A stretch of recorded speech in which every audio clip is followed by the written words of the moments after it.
మనం మౌనంగా ఉండాలంటే మౌనంగా ఉండాలి. అట్లని చెప్పి జీవితం అంతా మౌనంగా ఉంటామా?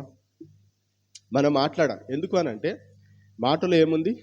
శక్తి ఉంది.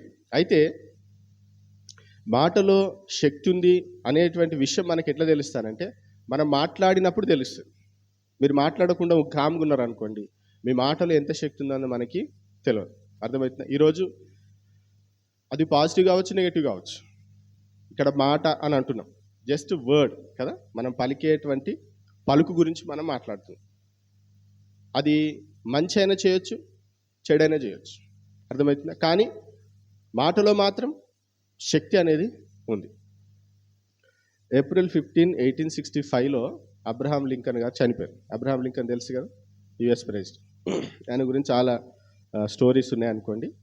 కానీ ఆయన 1865లో చనిపోయిన తర్వాత ఆయన కాఫిన్ బాక్స్ ఉంటుంది కదా, ఆ కాఫిన్ బాక్స్ అని తెలుసు కదా, సమాధి పెట్టె. ఆ సమాధి పెట్టెను దాదాపుగా 5 సార్లు తీసి చూసిరట. 5 సార్లు ఓపెన్ చేసి చూసి. ఎందుకు అనంటే ప్రజలలో ఒక మాట వచ్చింది. ఏంటనంటే అబ్రహాం లింకన్ యొక్క శరీరము దొంగిలించబడ్డది అని. అబ్రహాం లింకన్ యొక్క శరీరము దొంగిలించబడ్డది, కాఫిన్ బాక్స్లో అబ్రహాం లింకన్ లేడు అనేటువంటి మాట. అది ఎంత ప్రచారంలోకి వచ్చిందంటే దేశం అంతా కూడా దాని గురించి బాగా ఆవేదన, ఆక్రోశం, ఆవేశం అన్నీ వచ్చేసినాయి అనమాట. ఇప్పుడు ఇది నిజమా కాదా తెలియాల్సిందే అని చెప్పేసి ఏం చేశారట, బాక్స్ తీసి చూసారట, అబ్రహాం లింకన్ ఆడనే ఉన్నాడు. అంటే శవం. అర్థమవుతుందా? అట్లా దాదాపుగా ఎన్నిసార్లు? 1901లో ఇంకా ఫైనల్గా ఒకసారి తీసి ఇంకా తర్వాత తీయలేదనుకోండి. ఎందుకు ఇట్లా జరిగింది? మాట. అర్థమవుతుందా? అది సత్యమా అసత్యమగా దాన్ని మనం సింపుల్గా చెప్పాలంటే ఏమంటాం? రూమర్ అంటాం కదా. అది రూమర్ అయినా సరే ఎంత శక్తివంతంగా పనిచేస్తానంటే ఇగో ఇట్లాంటివి కూడా జరుగుతాయి. అర్థమవుతుందా? కాబట్టి మనం మాట్లాడుతున్నప్పుడు అది ఖచ్చితంగా ఏం చేస్తుంది? ప్రభావాన్ని చూపిస్తుంది. అర్థమవుతుంది. అందుకనే మనం మాట్లాడకుండా ఉండొద్దు, మనం మాట్లాడాలి. అయితే బైబిల్ గ్రంథంలో కొందరు కొన్ని సందర్భాల్లో మాట్లాడినటువంటి మాట అందరి గురించి చెప్పలేను. ముఖ్యంగా యేసుప్రభు గురించి మనం చూద్దాం. అలాగే అపవాది కూడా మాట్లాడి మాట ఏం చేస్తుంది, మాట ఎలాంటి ఏమంటారు, ఎలాంటిది మార్పుని తీసుకొని వస్తుంది. మాట ఎలాంటి మార్పుని తీసుకొస్తుంది. మళ్ళీ చెప్తున్నా, అది పాజిటివ్ కావచ్చు, నెగిటివ్ కావచ్చు. కొన్ని నెగిటివ్ చూద్దాం, కొన్ని పాజిటివ్ చూద్దాం. మనం ఎట్లాగో మాట్లాడాలి, ఎప్పుడు మాట్లాడాలి అనేటువంటి విషయాలు క్లుప్తంగా చూసే ప్రయత్నం మనము చేద్దాం. ఓకే, ముందుగా అసలు దేవుని మాట గురించి ఒక వచనము దేవుని వాక్యంలో నుండి చూద్దాం. యెషయా గ్రంథం 55వ అధ్యాయం. యెషయా గ్రంథం 55వ అధ్యాయం 10-11 వచనాలు చదవండి. 55వ అధ్యాయం 10-11 వచనాలు. 55వ అధ్యాయం 10-11 వచనాలు.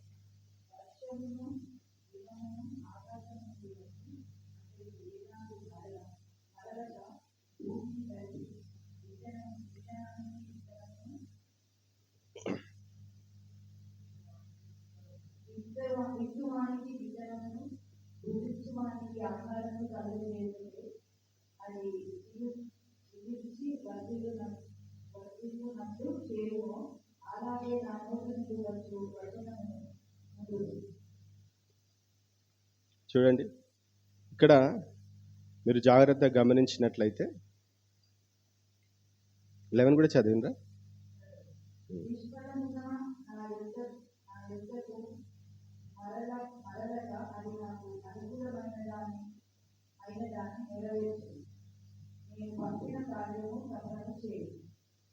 చాలు.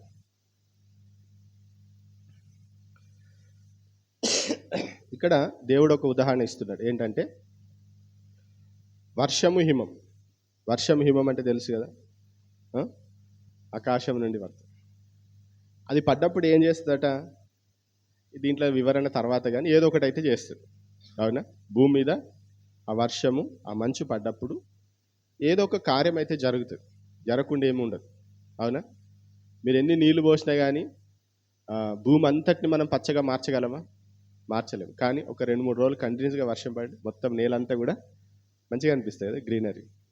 అది దేవుని యొక్క చేతిలో ఉండేటువంటి కార్యం. మనుషులు అలాంటివి చేయలేరు. అయితే ఇక్కడ దేవుడు ఏం చెప్తున్నాడంటే, ఏ విధంగా అయితే హిమము వర్షము ఆకాశం నుండి వచ్చి అక్కడికి ఏలాగు మరలా రిటర్న్ పోదని ఏం చేస్తుంది? భూమిలోనికి వెళ్ళి తను చేయాల్సిన పని చేస్తుంది. అలాగే దేవుని యొక్క మాట, అలాగే నా నోట నుండి వచనమును ఉండు నిష్ఫలముగా నా యొద్దకు, అంటే దేవుని యొక్క మాట ఏదో ఒకటి చేస్తుంది. నిష్ఫలముగా అంటే ఎలాంటి రిజల్ట్ లేకుండా అది రిటర్ను రాదు, ఖచ్చితంగా రిజల్ట్ అనేది ఉంటుంది అని ఇక్కడ మనము చూస్తున్నాం. కాబట్టి కేవలము దేవుని మాటలేనా, మనుషుల మాటలు కాదా అని మీరు ఆలోచిస్తే, బైబిల్ గ్రంథంలో అపవాది కూడా అపవాది మాట్లాడిందా? ఎక్కడ మాట్లాడింది చెప్పండి? ఎవరితో? దేవునితో మాట్లాడిందా? ఇంకా అవ్వతో మాట్లాడి. ఆదికాండం 3వ అధ్యాయం, ఆదికాండం 3వ అధ్యాయం మొదటి వచనం. ఆదికాండం 3వ అధ్యాయం మొదటి వచనం. ముందు నెగటివ్స్ చూద్దాం.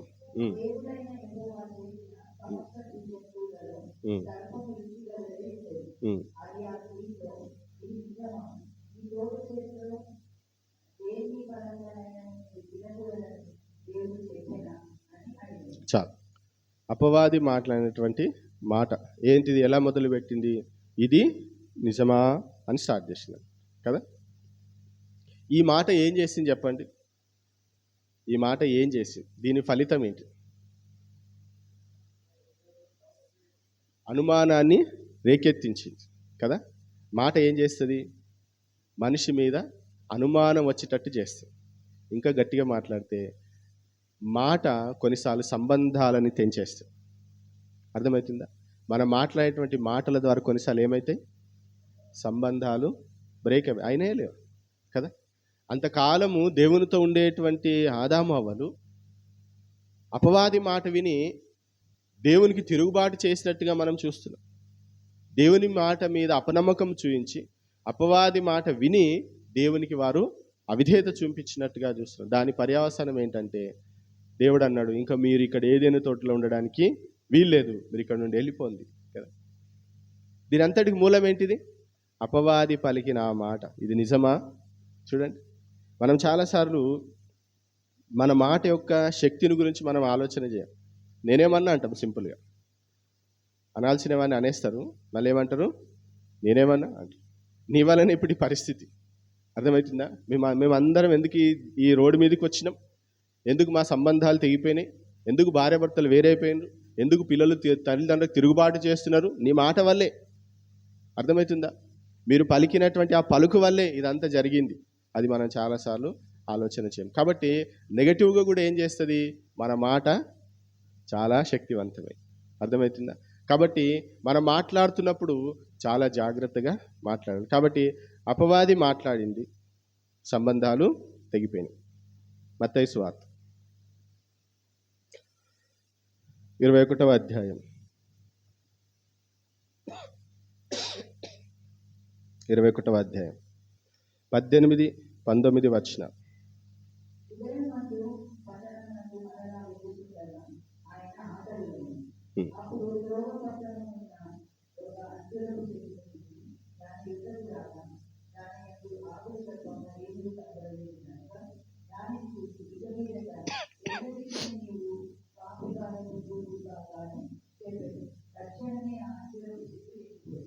తక్షణమే అనే మాట కదా. తక్షణమే ఏం జరిగింది? ఎలా ఎండిపోయింది? చెప్పి యేసుప్రభు ఒక మాట అన్నాడు కదా. యేసుప్రభు ఏమన్నాడు? ఇక మీదట ఎన్నటికి నీవు కాపు కాయకుందువుగాక అని చెప్పానని ఇక్కడ ఉండే. మార్క్స్ వార్తలోనే సేమ్ ఇన్సిడెంట్ ఉంటుంది. 11వ అధ్యాయం 14వ వచనంలో మీరు తర్వాత చదవండి. అక్కడ ఏముంటుంది తెలుసా? వారు వినిరి అనే మాట ఉంటుంది. వాళ్ళు విన్నారు. మనం ఏదో ఇది ఇది ఏమంటారు స్టోరీగా అక్కడ క్లియర్గా ఉంటుంది. వారు విన్నారని ఒకసారి చదవండి ఆ మాట కూడా. మార్క్స్ వార్త 11వ అధ్యాయం 11-14. 11వ అధ్యాయం 14వ వచనం.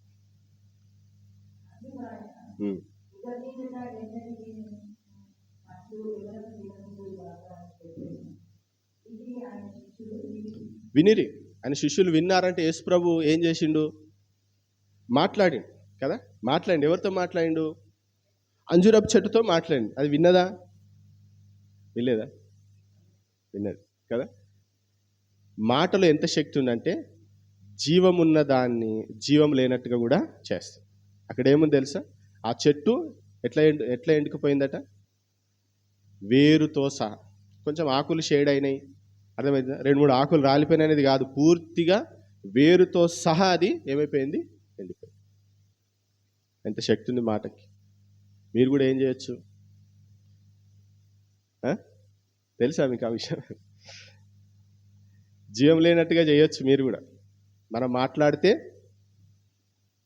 జీవం ఉన్న వాళ్ళు కూడా జీవం లేనట్టుగా అయిపోతారు. ఇక్కడ మళ్ళీ పాజిటివ్ నెగిటివ్ అనేది కాదు, మాటలో శక్తి ఉంది.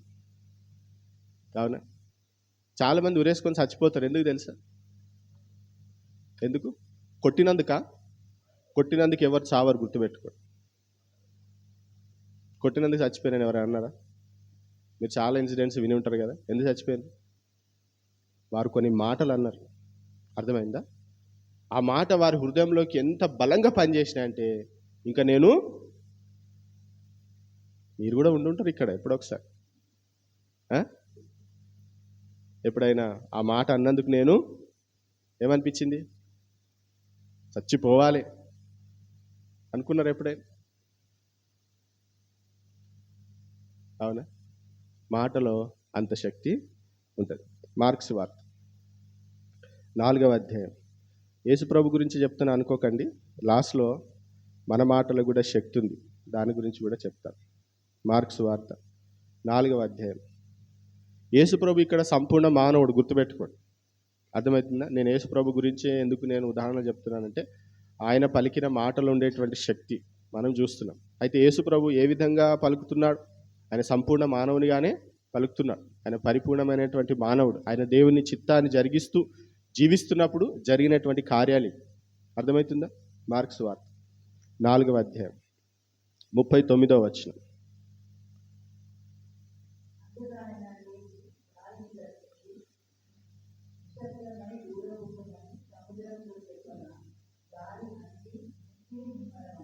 చూడండి, యేసుప్రభు ఏం చేసినంట? నిశ్శబ్దమై ఊరకుండుమని సముద్రముతో చెప్పగా. ఎవరితో చెప్తున్నాడు? సముద్రంతో చెప్తున్నాడు. ఇంగ్లీష్లో సైలెన్స్ అని ఉంటాడు. ఒక ట్రాన్స్లేషన్ ఎట్లుంటుంది తెలుసా? నాకు నవ్వచ్చు. హుష్ అంటాడు. ఇట్లనే హుష్ అనేది. అవి ఏమైపోయిందంటే సముద్రము, ఆ మాటలో ఉండేటువంటి శక్తి కదా. మన జీవితంలో కూడా కొన్నిసార్లు సముద్రాలు ఏమవుతా ఉంటాయి?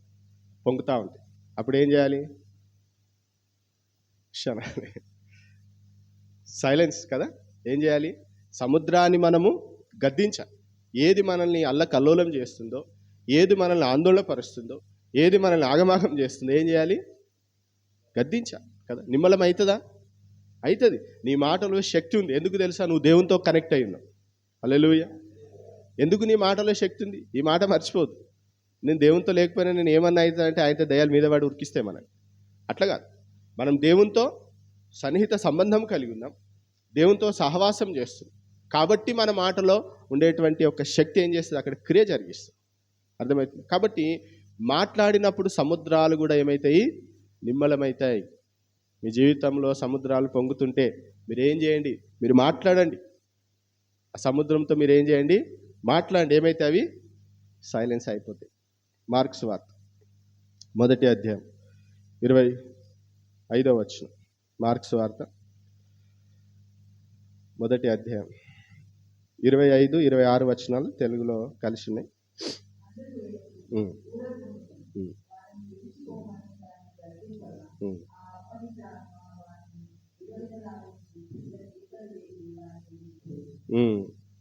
చూడండి, ఊరకుండుమని వారిని విడిచిపోమ్మని దానిని గద్దింపగా. ఎవరిని గద్దించిండు? ఎవరితో మాట్లాడుతున్నాడు? చెట్టుతో మాట్లాడుతుండు, సముద్రంతో మాట్లాడుతున్నాడు, అవునా? అపవిత్ర ఆత్మతో కూడా మాట్లాడు. మీరు గమనించండి, కొన్నిసార్లు దయ్యం పట్టిన వాళ్ళని చూసిండ్రా? ఎప్పుడైనా చూసిండ్రా? వారి మాట టోన్ మారిపోతుంది. అప్పుడు వాళ్ళు కాదు మాట్లాడుతుంది. అర్థమవుతుంది? ఎవరు మాట్లాడుతుండ్రు? అపవాది మాట్లాడు. అప్పుడు మీరు కూడా ఏం చేయాలి?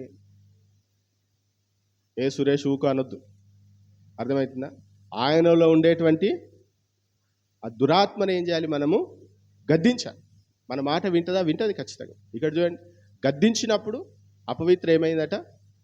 విలవిలలాడించి అక్కడి నుండి పారిపోయింది. మాటల్లో శక్తి ఉందా అంటే ఎస్, శక్తి. అక్కడ వాళ్ళు అంటారు కదా, అయ్యో ఈయన చూడండి అపవిత్రాత్మలను ఆజ్ఞాపింపగా అవి ఆయనకు లోబడుచున్నాయి, చెప్పిన మాట వింటున్నాయి. అవునా? మమ్మల్ని ఇక్కడ కూడా వచ్చినావా బాధ పెట్టడానికి అని మనకు కనబడే ఆత్మలు కనబడతాయా? కనబడే. కానీ మనలో ఉండేటువంటి పరిశుద్ధాత్మ దేవుడు ఏం చేస్తాడు? అక్కడ కార్యము జరిగిస్తాడు. అవునా? ఒకసారి మేము ఒక దగ్గర పోయేసరికి ఆమె టోన్ మారిపోయింది. నువ్వు మళ్ళీ వచ్చినావా అని అంట. నన్ను అట్లా అన్నారు మామూలుగా. నువ్వు మళ్ళీ వచ్చినావా అనేసరికి నాకు అర్థమైపోయింది, ఈమె కాదు మాట్లాడేది, ఈమె లోపల ఎవరున్నారు? దయ్యం మాట్లాడుతుంది కదా. అమర్యాదగా, అగౌరవంగా, పిచ్చి పిచ్చి మాటలు మాట్లాడటం చూడండి, అవన్నీ అపవాది మాట్లాడుతుంది. కాబట్టి మీరు గ్రహించి ఏం చేయాలి? ముచ్చట పెట్టొద్దు. అర్థమవుతుందా? కొంతమంది చేస్తున్నారు ఈ మధ్య అలాంటివి చేయొద్దు. అపవిత్ర ఆత్మని ఏం చేయాలి? గద్దించాలి. అది అబద్ధాలే ఆడతాయి, అన్ని వ్యర్థమైన మాటలే మాట్లాడుతుంది. కొంతమంది కూర్చోబెట్టి ఒక అరగంట రికార్డింగ్ చేస్తూ ఉంటారు, నువ్వు మాట్లాడుతుంటే అదే చెప్తూ ఉంటుంది. అవి కరెక్ట్ కావు, వాక్యానుసారం కావు. అర్థమవుతుందా? అపవిత్ర ఆత్మల్ని మనం ఏం చేయాలి? గద్దించాలి. గద్దించడం అంటే అధికారపూర్వకంగా బంధించడం. బంధించినప్పుడు ఏమవుతుంది? అవి మనకి లోబడతాయి. ఎందుకు? మన మాటలో శక్తి ఏముంది? మన మాటలో శక్తి. యోహాను సువార్త 11వ అధ్యాయం. యోహాను సువార్త 11వ అధ్యాయం 43వ వచనం.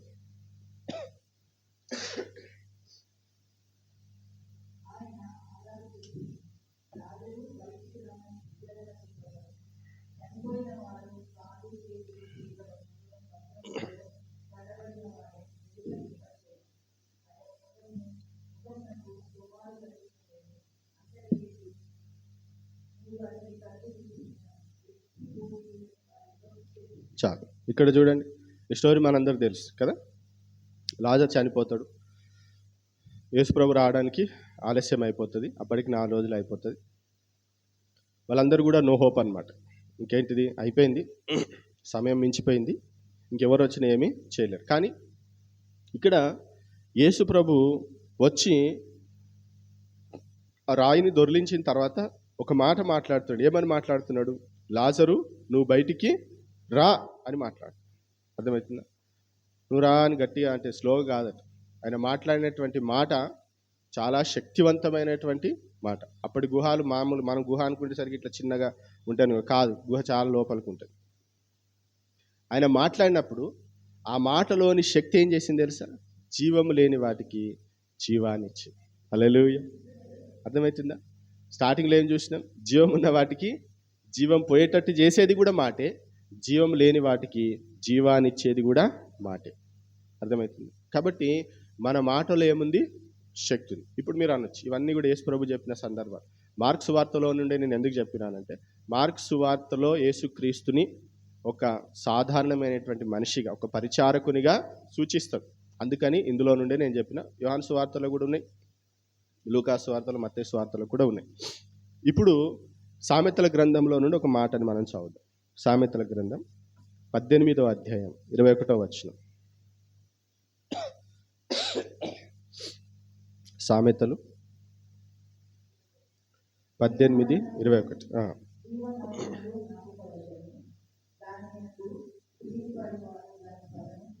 చూడండి, ఇక్కడ ఏముంది? జీవ మరణం ఎవరి వశం? ఏ నాలుక? యేసుప్రభు నాలుక అని ఉందా కదా? నాలుక వశం కదా, ఇంగ్లీష్లో మంచిగా ఉంటుంది.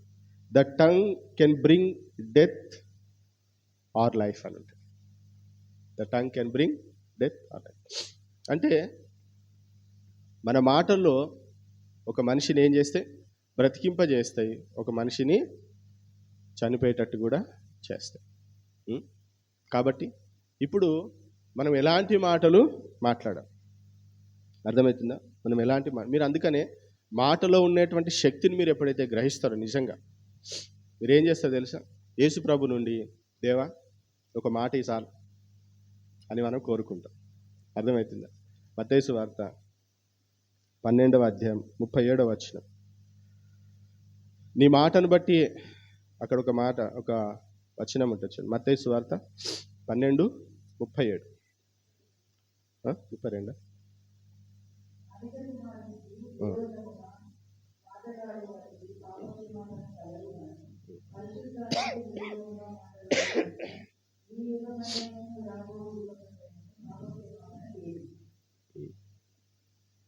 $37 చదవండి.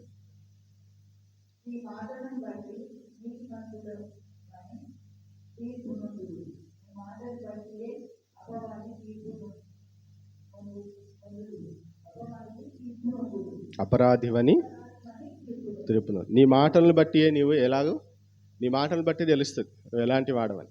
అర్థమవుతుందా? మీరు గుర్తుపడతారు కదా, మీ పిల్లలు మాట్లాడుతున్నప్పుడు గుర్తుపడతారా? అని అబద్ధం ఆడుతుండా, నిజం చెప్తుండా తెలిసిపోతుందా? తెలిసిపోతాయి కదా.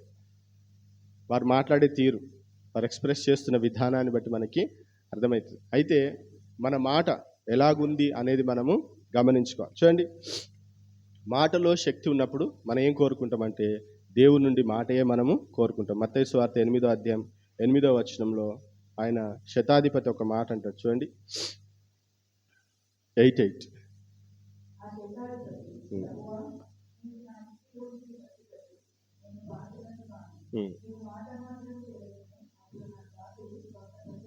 ఏమంటున్నాడు? నువ్వు మాట సెలవి, నా దాసుడు బాగుపడతాడు. అంటే శతాధిపతికి తెలుసు మాటలో ఎంత శక్తి ఉందో. అధికారం కలిగినటువంటి వాడు అక్కడ వెళ్ళి చేయాల్సిన పని లేదు కదా. ఇప్పుడు అధికారులు ఎక్కడో ఉంటారు, వాళ్ళు ఏం చేస్తారు? ఒక జీవో జారీ చేస్తారు. మన పిఎం కానీ సీఎం కానీ ఏం చేస్తారు? వారు ఇక్కడికి వస్తేనే అయితే అవన్నీ అమలు చేస్తారా? లేదు. వారు ఏం చేసిండ్రు? మాట ఇచ్చేసిండ్రు.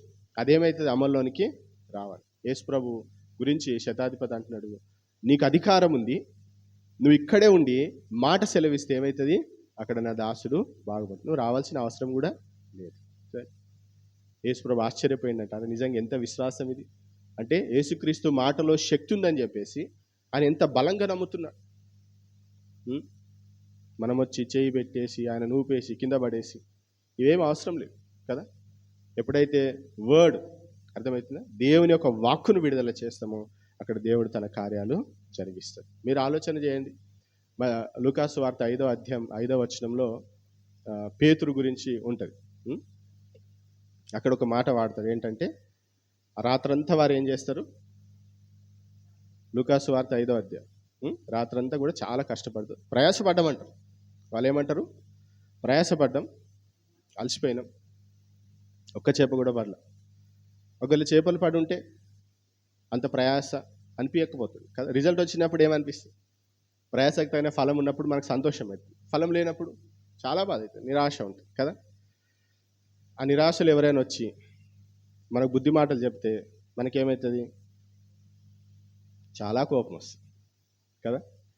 ఆల్రెడీ అలసిపోయినాం, రాత్రంతా కష్టపడ్డాము, ఏ ఫలితము లేదు, మళ్ళీ ఈ వడ్లైన వచ్చి జాలలైన మాకు చెప్తున్నాడు ఏమని? ఇంకొంచెం లోతునకు నడిపించండి. అక్కడ పేతురు ఒక మాట అంటాడు చూడండి, 5వ అధ్యాయం 5వ వచనం, లూకాసు వార్త 5:5 5వ అధ్యాయం 5వ వచనం.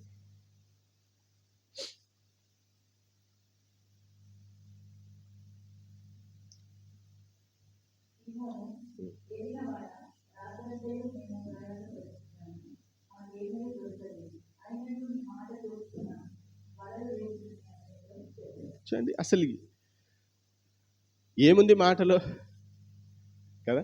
యేసుప్రభు ఏమన్నాడు? మీరు ఇంకొంచెం లోతునకు నడిపించి కుడివైపున ఏం చేయండి, వలలు వేయండి అని చెప్పారు. అంతే ఆయన చెప్పింది కదా. ఆ మాట పేతురు హృదయంలోనికి ఎట్లా పోయింది ఎవరికి అర్థం కాదు. అంత అలసిపోయినా, అంత నిరాశలో ఉన్నా కానీ ఏం చేస్తున్నాడు? నీ మాట చొప్పున మీరు చెప్పారు కాబట్టి. అర్థమవుతుందా? అంటే యేసు ప్రభు మాట్లాడినప్పుడు ఆ మాట తన హృదయంలోకి వెళ్ళింది బలంగా. ఎంతగా వెళ్ళిందంటే ఆయన వెళ్ళి వల వేసేటంతగా. అర్థమవుతుందా? మనం మాట్లాడితే ఎట్లుండాలి, అక్కడ యాక్షన్ జరగాలి. జరుగుతుందా? అవునా? మనం మాట్లాడితే అక్కడ ఏమవుతుంది? క్రియ జరుగుతుంది. వారిలో ఏదో ఒకటి జరగాలి. మనం మాట్లాడుతున్నాం కానీ ఏం జరగడం లేదనంటే మన మాటలు ఏం లేదు. ఎందుకు శక్తి లేదు? నీకు దేవునికి కనెక్షన్ సరిగ్గా లేదు. అర్థమవుతుందా? కానీ యేసుప్రభుకి ఫుల్ కనెక్షన్ ఉంది కదా.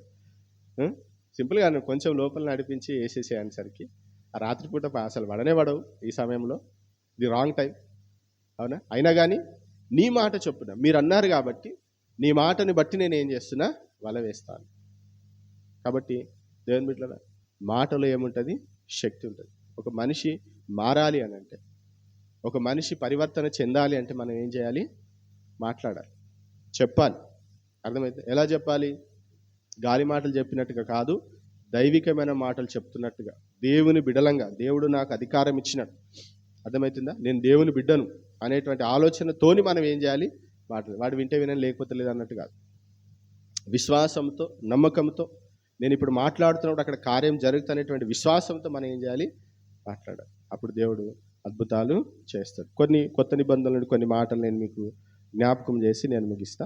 కొలస్సీలకు రాసిన పత్రిక, మన మాట ఎట్లా ఉండాలి? కొలస్సీలకు రాసిన పత్రిక 4వ అధ్యాయం 6వ వచనం. 4వ అధ్యాయం 6వ వచనం.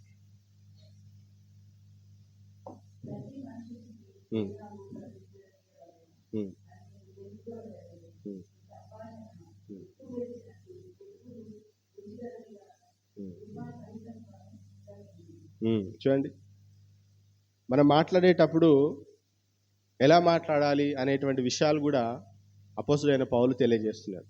Let your conversation B gracious. ఎట్లా ఉండాలంటే మన మాట కృపా సహితంగా ఉండాలి. మన యేసు ప్రభు మాట్లాడుతుంటే వారు రోజుల తరబడి వారు అలాగ వింటూ ఉన్నారు. పొమ్మన్న పోవడానికి రెడీగా లేరు. ఎందుకు? యేసు ప్రభు మాటలు అట్లా ఉన్నాయి. సామాన్యులో కూడా అర్థమయ్యేటట్టుగా ఉన్నాయి. మనం మాట్లాడితే ఎట్లా ఉంటాయి? కృపా సహితముగా ఉండాలి. మనం మాట్లాడుతున్నప్పుడు ఎదుటి వ్యక్తిలో ఏం రావాలి? మార్పు రావాలి. ఇంకొంచెం వినేటట్టు ఉండాలి. అంతేగాని విని నోరా మోరా అన్నట్టు ఉండొచ్చు. అర్థమవుతుందా? మనం దేవుని బిడ్డలం కాబట్టి మన మాటలు ఎట్లుండాలట? కృపా సహితముగా. అండ్ ఇంగ్లీష్లో ఏ మాట ఉంటుందంటే అండ్ అట్రాక్టివ్ అనే మాట వాడి. ఎట్లుండాలంటే మనం మాట్లాడుతుంటే ఆకర్షణ, అంటే మనం వాడే పదాలు మనం మాట్లాడుతున్నప్పుడు అది కృపా సహితముగా ఉండాలి. వారికి ఒక ప్రోత్సాహం ఇచ్చేటట్టుగా ఉండాలి. అట్లాగే మీ సంభాషణ ఉప్పు వేసినట్టుగా ఎల్లప్పుడూ, అప్పుడప్పుడు కాదు, నిద్రలకే లేపినా మీరు ఎట్లా మాట్లాడాలి? కృపా సహితంగానే నిద్రకే లేపిన ఆగని పని చెప్తా అన్నట్టు ఉండొద్దు. అర్థమవుతుందా? ఎల్లప్పుడూ రుచిగలదిగాను కృపా సహితంగాను ఉండనీయుడి. ఎందుకనంటే మనం మాట్లాడుతున్నప్పుడు దేవుడు కార్యం చేస్తాం. అవి కనబడే మనం మామూలుగా అనేస్తాం, మనం మామూలుగానే చెప్తాం కావచ్చు. కానీ పరిశుద్ధాత్మ దేవుడు ఏం చేస్తాడు? తన యొక్క కార్యాన్ని జరిగిస్తాడు. ఎఫెసీలకు రాసిన పత్రిక 4వ అధ్యాయం 29వ వచనం. ఎఫెసీ 4:29.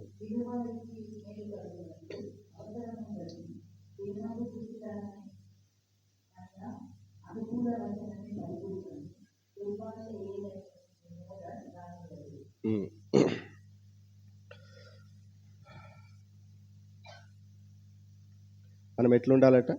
మన భాష ఎట్లుండాలి? Don't use foul and abusive language అంటే. మనం మాట్లాడేటప్పుడు ఏం కావాలి? ఎదుటి వ్యక్తికి మేలు కలుగరు. ఆ? 3 పదాలు ఉన్నాయి అక్కడి. మన సంభాషణ గుడ్ ఉండాలట, మంచిగా ఉండాలి, హెల్ప్ఫుల్గా ఉండాలి, ఎంకరేజింగ్ ఉండాలి, మంచి మాటలు మాట్లాడండి. ఎదుటి వ్యక్తిని ప్రోత్సహించే మాటలు మాట్లాడండి, ఎదుటి వ్యక్తికి సహాయకరంగా ఉండేటువంటి మాటలు మాట్లాడండి.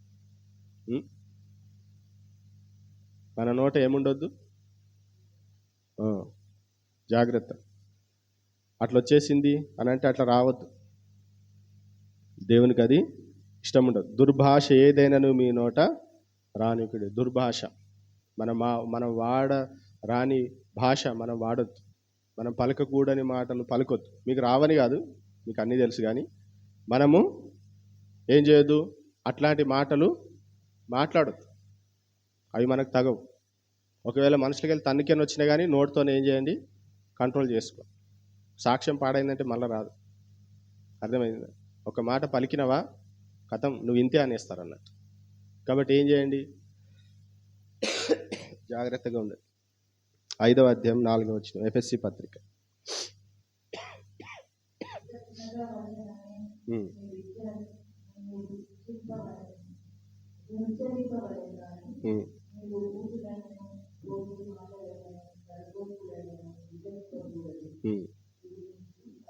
ఇవి మీకు తగవు. చూడండి ఎలాంటి మాటలు మాట్లాడాలట. కృతజ్ఞత వచనమే మీరు ఉచ్చరించాలి. మీ నోట ఏముండొద్దు, చాలా క్లియర్గా ఉంది. మాట్లాడుతుండ్రు ఎవరైనా, ఒకరి ముఖాలు ఒకరు చూసుకోవడం కాదు, మీరు చూసుకో. అర్థమవుతుందా? బూతులు మాట్లాడొద్దు.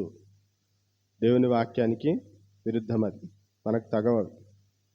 పోకిరి మాటలు, సరసోక్తులు ఉచ్చరింప, ఇవి మీకు తగవు అనేటువంటి మాట. ఇవి మీకు సూట్ కావు, అవి మన కోసం కావు. అర్థమవుతుందా? లోకస్తులు, లోక సంబంధులు, దేవుని ఎరగని వారు అలాంటి మాటలు మాట్లాడాలి. ఆవేశంలో ఉన్న ఏం చేయాలి అని అంటే,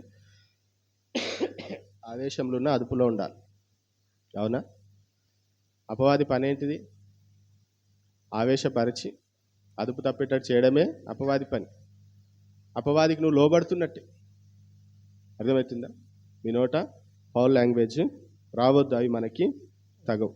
కాబట్టి మనం ఏం మాట్లాడుతున్నాం, మన మాటలో శక్తి ఉంది అనేటువంటి విషయాన్ని గుర్తుపెట్టుకోండి. యాకోబు పత్రికలో 4 గురించి ఒక 2 విషయాలు మీకు చెప్పి నేను ముగించేస్తాను. యాకోబు రాసిన పత్రిక 3వ అధ్యాయం. యాకోబు రాసిన పత్రిక 3వ అధ్యాయం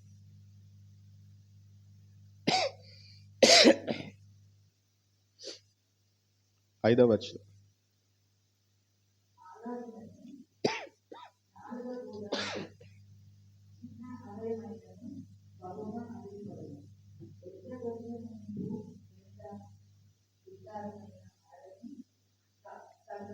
చూడండి, అలాగుననే చిన్న అక్కడ 2 ఉదాహరణలు చెప్పిండు. వాటి గురించి నేను చెప్పలేదు. అంటే గుర్రంల గురించి చెప్పి, గుర్రము కళ్ళెం ద్వారా ఏమవుతుంది, అటు ఇటు తిప్పబడుతుంది కదా. అంత పెద్ద బాడీ అయినా కానీ చిన్న కళ్ళెంతో వాటిని మనం ఇది చేస్తాం. అలాగే ఎంత పెద్ద ఓడైనా కానీ ఇంగ్లీష్లో రడ్డర్ అని ఉంటుంది, చుక్కాని చేత అది డైరెక్షన్స్ ఇది చేస్తుంది కదా. చాలా పెద్ద ఓడ అయినా కానీ ఆ చుక్కాని. అలాగుననే నాలుక కూడా చిన్న అవయవమైన, మన యొక్క శరీరంలో అన్నిటికంటే శక్తివంతమైనటువంటి అవయవం ఏదైనా ఉందంటే అది నాలుకే. కాలబెట్టేస్తుంది. అర్థమైందా? అది చాలా చిన్నది, అత్యంత శక్తివంతమైంది. ప్రమాదకరమైందే అని నేను చెప్పను, మంచి కూడా చేస్తుంది కదా. అక్కడ మంచి ఉదాహరణ చెప్పినారు కదా యాకోబు గారు. ఎంత కొంచెం నిప్పు ఎంత విస్తారమైన అడవిని తగులబెట్టు. మరి ఎప్పుడైనా ఆదిలాబాద్ సైడ్ పోతే, అమెజాన్ ఫారెస్ట్ అర్సికి పొమ్మని నేను చెప్పాను, కానీ ఎప్పుడైనా ఆదిలాబాద్ సైడ్ పోతే మీరు బస్సులో ప్రయాణం చేస్తుంటే అక్కడక్కడ ఏమైతే చెట్లు కాలుతూ ఉంటాయి. ఎట్లా కాలుతుంటాయి తెలుసా? అట్లా వేసేసి పోతాడు ఆయన, అంతే. ఏమైపోతాయి అవి? అట్లా తెలియదు. చిన్న నిప్పే కానీ ఏం చేస్తుంది, అడవిని మొత్తం కాల్చేస్తుంది. నాలుక చిన్నదే కానీ ఏం చేస్తుంది, అన్నిటినీ కాల్చేస్తుంది. జాగ్రత్త. 9వ వచనం.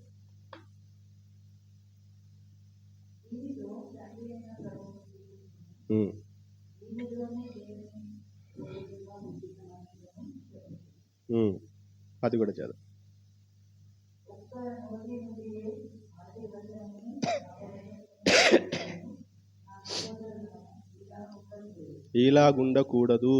ఇలాగుండకూడదు. ఒక్క నోట నుండే ఆశీర్వచనము శాపవచనం రావద్దు. We are call to bless. మనం అందరినీ దీవించడానికి పిలవడ్డాం, కానీ శపించగలరు కదా. ఇదే నోటితో దేవుని ఆరాధిస్తాము, ఇదే నోటితో కూడా మనం ఏం చేస్తున్నాము? మనుషులని శపిస్తాం. మనుషుల పోలికలో పుట్టిన మనుషులని మనము శపిస్తాం. ఇది తగదు. అలాంటివి చేయకండి కదా, డబల్ యాక్టింగ్ చేయకండి. మనము యథార్థంగా ఉండాలి. మన నోట ఎప్పుడు కూడా మంచి మాటలే. దేవుడు ఎలాగూ మాట్లాడినాడో అలాగే మనము ఉండాలి. కట్టడమైనా కూల్చడమైనా నాలుక వశం, కాలబెట్టడమైనా చల్లబరచడమైనా నాలుక వశం. అర్థమవుతుందా? కాలబెట్టాలంటే కూడా నాలుకే, చల్లబరచాలంటే కూడా నాలుకే. అర్థమవుతుంది? రిక్వెస్ట్ చేయండి అంట కదా కొన్నిసార్లు, కొంచెం బ్రతిమలాడు అంటాం. ఆ మాటలో ఆ హంబుల్నెస్, ఆ పొలైట్నెస్ ఉంటే ఏం చేస్తాం మనం? వెంటనే మీకు మొన్న ఎప్పుడు చెప్పినా కదా, 1000 10,000 ఇవ్వడానికి పోతాం, వారి మాట తీరుని చూసి 100 రూపాయలు ఇచ్చి వస్తాం. అర్థమవుతుంది? ఎందుకట్లా? వాళ్ళ మాట తీరు అట్లుంది, చేయాలనే మనసు ఉంది, కానీ ఆ మాట ఏం చేసింది? నీకు దరిద్రాన్ని తీసుకొని వచ్చింది. కాబట్టి దేవుని బిడ్డలారా, మనం ఎలా మాట్లాడుతున్నాం, ఏం మాట్లాడుతున్నాం, చాలా జాగ్రత్తగా ఉండాలి. ఎందుకనంటే మన మాటలో ఏముంది? శక్తి ఉంది. యేసుప్రభు వెళ్తూ వెళ్తూ ఏమన్నాడు తెలుసా? భూమి మీదను పరలోకమందు నాకు సర్వాధికారం ఇవ్వబడింది అని చెప్పిన తర్వాత మీరు వెళ్ళి సర్వలోకానికి సువార్తను ప్రకటించి. ఎందుకు ఆ మాట అన్నాడు తెలుసా? నాకు ఇచ్చినటువంటి అధికారాన్ని ఇప్పుడు ఏం చేస్తున్నా? మీకు అప్పగిస్తున్నా. ఇప్పుడు మీరు వెళ్ళి ఏం చేయండి? నా సువార్త చేయండి. అంటే దాని అర్థం ఏంటిది? యేసు ప్రభు మాట్లాడినప్పుడు ఎలాంటి కార్యాలు జరిగినాయో అలాంటి కార్యాలు మన నోటి మాట ద్వారా కూడా జరుగుతాయి. ఎప్పుడు? మనం ప్రభుతో సత్సంబంధం కలిగి ఉన్నప్పుడు, ఆయనతో ఏకమై ఉన్నప్పుడు, ఆయనలో నిలిచినప్పుడు అద్భుతాలు జరుగుతాయి. కాబట్టి విశ్వాసి మౌనంలో శక్తి ఉంది, విశ్వాసి మాటలో కూడా శక్తి. అర్థమవుతుంది? విశ్వాసి మాటలో కూడా శక్తి ఉంది. కాబట్టి మీరు క్రియేట్ చేస్తారా, డిస్ట్రాయ్ చేస్తారా, అది మీ చేతుల్లో ఉంది. కానీ దేవుడు మాత్రం మనల్ని, అర్థమవుతుందా, క్రియేట్ చేయడానికి, ఒక మంచి చేయడానికి, అర్థమవుతుంది, ఒక నూతనమైనటువంటి కార్యాలు చేయడానికి దేవుడు మనకి నోరునిచ్చిండు. ఆ నోరుని దయచేసి పాడు చేసుకోండి. అర్థమవుతుందా? ఆ శక్తిని మనము దేవుని రాజ్య మహిమ కొరకు మనం వాడడానికి ప్రయాసపడదాం, ప్రయత్నం చేద్దాం, ప్రార్థన చేద్దాం. ఖచ్చితంగా దేవుడు మనకి సహాయము చేస్తాం. ప్రార్థన చేసుకుందాం. అందరం కళ్ళు మూసుకొని ప్రభు వైపు చూస్తాం.